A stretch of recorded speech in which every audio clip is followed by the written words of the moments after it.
ఎన్నికల ముందు ధరలు తగ్గిస్తామని హామీలిచ్చి గెలిచాక మాట మార్చడం సమంజసం కాదని ఎమ్మెల్సీ బొత్స సత్యనారాయణ మండిపడ్డారు.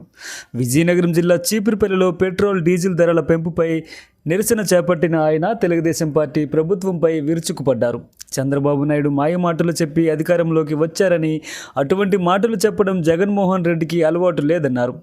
ఇతర ఏ రాష్ట్రాల్లోనే లేని విధంగా పెట్రోల్, డీజిల్ ధరలు పెంచి పేదవాడి పొట్ట కొట్టి ధనికులకు కట్టబెట్టాలని చంద్రబాబు చూస్తున్నారని విమర్శించారు.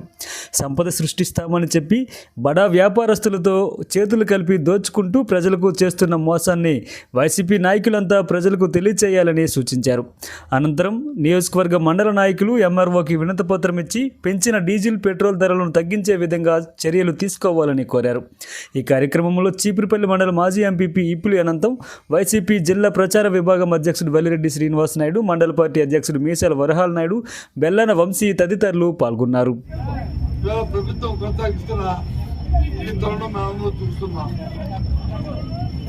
దానికి వ్యతిరేకంగా ఇవాళ రాష్ట్రంలో పేద ప్రజలు పడుతున్న ఇబ్బందులకు వ్యతిరేకంగా ఈ డీజిల్, పెట్రోల్ మీద పెంచిన ధరలు రోడ్ బ్యాక్ చేసుకోవాలని, దాంతోపాటు రాష్ట్ర ప్రభుత్వం ఏదైతే సామాన్యులపై వారు చేస్తున్న విధానాన్ని, మరి గత ప్రభుత్వాలు చేస్తున్న విధానాలు తప్పుపెట్టి ఆ రోజు పెద్ద పెద్ద మాటలు చెప్పి మాయ మాటలు చెప్పి అధికారానికి వచ్చిన ఈ ప్రభుత్వం అవి తగ్గించి సామాన్యులు ఆదుకోవాలని చెప్పి డిమాండ్ చేస్తూ ఇవాళ రాష్ట్ర వ్యాప్తంగా ఆందోళన చేస్తున్న ఈ నేపథ్యంలో ఇక్కడ ఈ చీపురులో కూడా ఇవాళ ఎంఆర్ఓ ఆఫీస్కి ఇవాళ రిప్రజెంటేషన్ ఇస్తూ దాని ద్వారా రాష్ట్రపై ఒత్తిడి తీసుకురావడానికి ఈ కార్యక్రమాన్ని చేపట్టాం.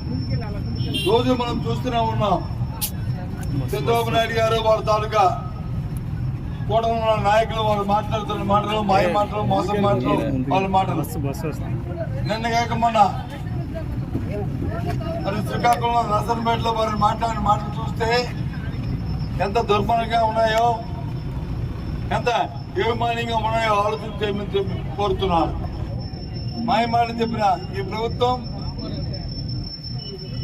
ఏదైతే ఉద్యోగం ఇస్తాం, ఉద్యోగం లేకపోతే నిరుద్యోగం ఇస్తామని చెప్పి యువకులు మోసం చేసి మహిళలకు వచ్చి 50 సంవత్సరాలకే మీకు వచ్చి తగ్గిస్తానని చెప్పింది మాయ మాటలు, మోసం మాటలు చెప్పి నిత్యావసరాలను తగ్గిస్తానని చెప్పి కొత్తగా పన్నులేమని చెప్పి ఇవాళ ఈ కార్యక్రమాన్ని చేయడం ఎంతవరకు సమంజసమని డిమాండ్ చేస్తున్నాం. ఇదేనా నిజాయితీ? ఆ రోజు వైఎస్ఆర్సీ పార్టీ ఏంటి అందులో కార్యక్రమాలు చేయడానికే ప్రయత్నం చేసింది తప్ప ఏ కార్యక్రమాన్ని తోడ్పడితే మాయ మాట చెప్పి, మోసం మాట చెప్పి ముందుకు వెళ్ళాలని ప్రయత్నం చేయలే.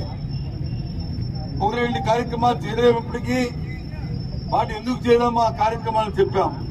కానీ ఒకటి పక్కన పెట్టి చేయనివన్నీ చేసినట్టుగా అబద్ధ కల్పనలు కల్పించి మాయ చేసి మోసం చేస్తున్న ఈ ప్రభుత్వం ఇవాళ ప్రజలు ఆలోచన చేయాలని చెప్తున్నాను.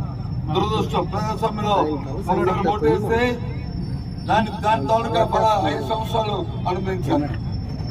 ఈ ప్రభుత్వం కింద సామాన్య ఉంది ఉంటే ఇవాళ వచ్చి ఇంకా దాని మీద నెత్తి మీద ఇవాళ మళ్ళీ పెట్రోల్ మీద ఈ భారతదేశంలోనే ఏ రాష్ట్రంలో లేని విధంగా ఇవాళ వచ్చి 113 రూపాయలు డీజిల్, అలాగే 113 రూపాయలు పెట్రోలు బాధాకరంగా ఉంది. దాని ద్వారా ఇప్పుడు కూరగాయలే కాదు, ఒక నిత్యావసరమే కాదు, ఒక ఏ కార్యక్రమం చూసుకుని, ఎందుకంటే ప్రజానికి రవాణా అవసరం, దానికి సంబంధించి వాళ్ళు పెంచడం కాకుండా ఈ కార్యక్రమం చేయడం, ఈ విధంగా ఈ ప్రభుత్వం పేదవాడి తాలూకా చేస్తూ వారి మీద కక్ష కట్టి పెద్దలకు వచ్చి దోచిపెట్టడానికి ప్రయత్నం చేస్తుంది ఈ ప్రభుత్వం. రాష్ట్రంలో సంపద సృష్టిని చెప్పి రాష్ట్ర సంపదని పెద్దలతో కలిసి దోచుకుంటూ మోసగారి చేస్తూ ఈ ప్రభుత్వం తెలియని ఎండగట్టాలని సామాన్య ప్రజలు కోరుకుంటున్నాం. ఇవాళ నేను చెప్పిన మాటల్లో ఏదైనా అవాస్తవం ఉంటే, ఏదైనా కాకపోతే చెప్పమనండి. ఇవాళ తెలుగుదేశం పార్టీ కూడంలో ఉన్న నాయకుల్ని ఇది తప్పని చెప్పాలి. నేను మొన్న వరకు మరి వైద్యాన్ని తీసుకొచ్చి ప్రైవేటైజేషన్ చేసి వైద్య కళాశాలను దోచుకుని తిందామని, పేదం చేసి దాంట్లో దోపిడీ చేద్దామని, పేదవాడికి వైద్యం ఎందుకంటే ఇవాళ చేయాలని ఆలోచన. దాంతోపాటు ఇవాళ విద్యార్థులకు వచ్చి విద్య కోసం ఆలోచన చేస్తే ఆనాటి ప్రభుత్వం ఎంతో కృషి చేస్తే ఈ ప్రభుత్వం వచ్చి అక్కడే కార్యక్రమాలు ఆపి ఇవాళ వచ్చి అందరూ ద్రాక్ష పండుగ ఇవాళ వచ్చి ఈ రాష్ట్ర ప్రజలకు చేస్తున్నాయి. ఈ తరుణంలో ప్రజలందరూ కూడా ఆలోచన చేయాలి. ఈ రాష్ట్రం చేస్తున్న మోసాన్ని ఎండగట్టాలి. ఈ ప్రయత్నాలు అడ్డుకట్ట వేయాలి. అందుకనే ఓ బాధ్యత పార్టీగా ఇవాళ వైఎస్ఆర్సీపీ పార్టీ జగన్మోహన్ రెడ్డి నాయకత్వంలో ఇవాళ రాష్ట్ర వ్యాప్తంగా ఈ కార్యక్రమాన్ని చేశాం.